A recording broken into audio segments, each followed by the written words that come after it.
Hello tout le monde, c'est votre serviteur et porte-parole. J'espère que vous allez bien les amis. Aujourd'hui petit vidéo consacré à Otsutsuki Ishiki. On va parler de ses capacités de combat, notamment de son dojutsu, le Sharingan, mais aussi de sa story. Et oui, car ce cher chauve à cornes a une longue histoire à raconter. Certes, il est mort, mais il a vécu très longtemps, des millénaires. Il a même un Jubi sous la poche, et ça c'est pas donné à tout le monde. Moi j'aimerais bien avoir un Jubi comme animal de compagnie. Et un Jubi, il faut le nourrir avec un Otsutsuki pour qu'il produise un fruit du chakra. Et voilà ce qui permet à Ishiki de continuer à vivre encore et encore, tel un parasite. Et à ce petit jeu-là, notre chauve à cornes peut vivre une éternité. En plus, il avait une meuf, une compagne, Otsutsuki Kaguya.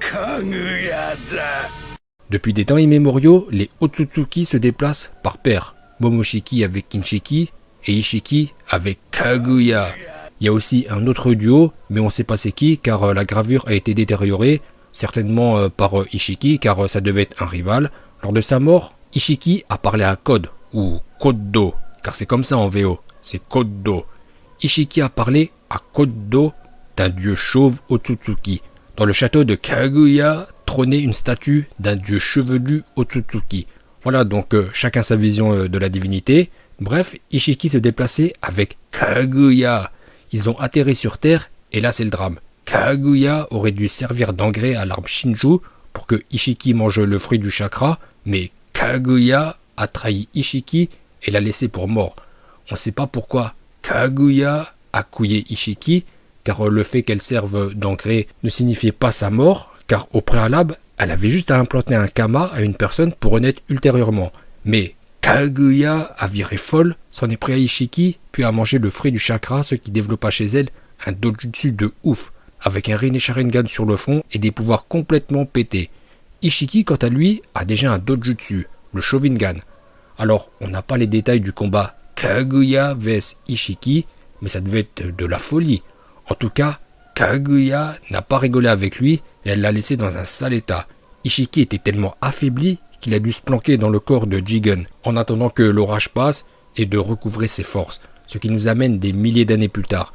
Notre chauve à cornes n'a pris aucune ride, grâce à son Sharingan, il peut téléporter la matière dans une autre dimension, couper du temps. Ainsi, rien de mieux pour conserver du vin. Entre sa défaite de l'époque à maintenant, Ishiki a fondé Kara et grâce à Amado, il a pu s'entourer d'humains améliorés, notamment Kashin Koji. Mais Amado et Kashin Koji vont trahir Ishiki, qui est vraiment trop gentil, trop naïf. Après Kaguya, c'est Amado qui le trahit. Amado va désactiver Delta et Kaka pour Kashin Koji, car c'est trop long à dire. Maintenant on va l'appeler Kaka. Kaka va rendre chauve Jigen, qui va devenir Ishiki. Alors comment Kaka a rendu chauve Jigen? C'est simple, il a utilisé le même procédé que le titan colossal pour rendre chauve Armin avec le feu.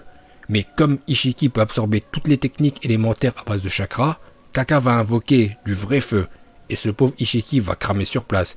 Il va essayer de rapetisser les flammes grâce à son Sharingan, mais ça ne marchera pas. Voilà comment Kaka a rendu chauve Jigen, qui est devenu Ishiki Otsutsuki.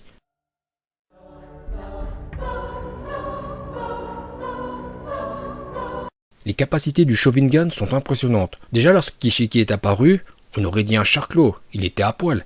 Mais grâce à son Sharingan, il a fait apparaître une veste trop stylée et un verre de vin. C'est ça le premier pouvoir du Sharingan, c'est un jutsu spatio-temporel qui permet de téléporter la matière dans une autre dimension.